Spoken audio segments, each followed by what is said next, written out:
अस्सलाम वालेकुम। उम्मीद करती हूँ तमाम स्टूडेंट्स खैरियत से होंगे।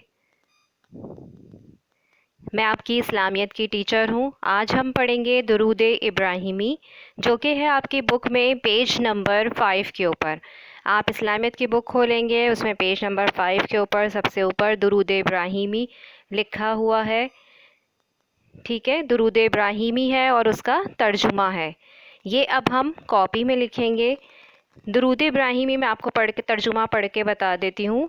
ए अल्लाह ताला हज़रत मोहम्मद सल्लल्लाहु अलैहि वसल्लम पर और हज़रत मोहम्मद सल्लल्लाहु अलैहि वसल्लम की आल पर रहमत नाजिल फरमा, जिस तरह तूने रहमत नाजिल फरमाई हज़रत इब्राहीम अलैहिस्सलाम पर और हज़रत इब्राहीम अलैहिस्सलाम की आल पर।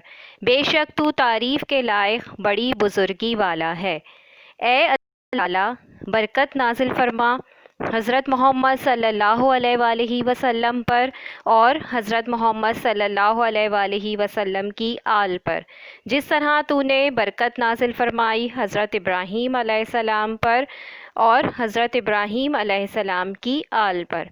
बेशक तू तारीफ़ के लायक बड़ी बुज़ुर्गी वाला है। ये दुरूद जो है हम नमाज में पढ़ते हैं, जिसको दुरूद इब्राहिमी कहा जाता है। इस दुरूद को नमाज के अलावा कसरत से पढ़ने से दीनी और दुनियावी दोनों तरह के फ़ायदे हासिल होते हैं। अल्लाह ताला की रहमत हासिल होती है, दुनिया के तमाम कामों में आसानी हो जाती है और क़दम क़दम पर अल्लाह ताला की मदद हासिल होती है। हमारी तमाम हाजात पूरी होती हैं।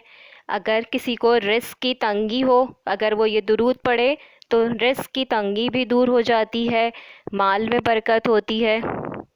इस दुरूद को मामूल से पढ़ने वाला जन्नत में जाएगा। जब हम इस दुरूद को पढ़ते हैं दुआ मांगने से पहले और दुआ मांगने के बाद, दुरूद शरीफ अगर हम ये पढ़ेंगे दुरूद इब्राहिमी, तो हमारी तमाम दुआएं जो हैं वो कबूल हो जाती हैं। यानी इसके पढ़ने के बहुत से फ़ायदे हैं। ये हमें कसरत से पढ़ना चाहिए। ठीक है, ये इसका तर्जुमा है। उसके बाद आप देखिए दुरूद इब्राहिमी के नीचे आपके पास दो दुआओं के तर्जुमे हैं। ये दुआ भी हम दुरूद इब्राहिमी के बाद नमाज में पढ़ते हैं। ये है दुनिया और आखिरत की भलाई की दुआ। इसका तर्जुमा आप देखिए अपनी बुक में। ए हमारे परवरदिगार, हमें दुनिया में भी भलाई अता कर और आखिरत में भी भलाई अता कर और दोज़ख के अज़ाब से बचा ले। इस दुआ का ये तर्जुमा है। ये दुआ भी आपको लिखनी है किसमें, कॉपी के अंदर। उसके बाद दूसरी दुआ है हमारी, वो है बख्शिश तलब करने की दुआ। उसका तर्जुमा देख लीजिए सब लोग। ए मेरे परवरदिगार, मुझे नमाज क़ायम करने वाला बना, यानी मुझे नमाज का पाबंद बना दे और मेरी औलाद को भी ये तौफ़ीक बख्श। ए हमारे रब या ए हमारे परवरदिगार, मेरी ये दुआ कबूल फरमा। ए मेरे परवरदिगार, मुझे और मेरे माँ बाप को यानी वालदैन को और सब मोमिनों को बख्श दे, यानी ईमान वालों को, जो लोग ईमान लेकर आए हैं उन सब को बख्श दे।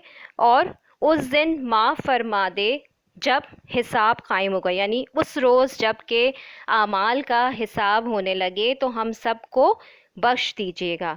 ये इसका तर्जुमा है। ये आपको तमाम जो तर्जुमे हैं ये कॉपी के अंदर लिखने हैं। सिर्फ आप तर्जुमा लिखेंगे, अरबी नहीं लिखेंगे। सबसे पहले एक पेज के ऊपर आप दुरूद इब्राहिमी की हेडिंग डाल के दोनों साइड्स पे लाइन ड्रॉ करके और बीच में करके तर्जुमे को लिखेंगे।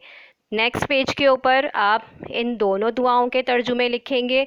एक है दुनिया और आखिरत में भलाई की दुआ, ठीक है, ये वाली दुआ का तर्जुमा लिखेंगे। उसके बाद दूसरी वाली जो दुआ का तर्जुमा मैंने आपको पढ़ के बताया है, बख्शिश तलब करने की दुआ, इसका तर्जुमा आप कॉपी में अपने लिख लेंगे।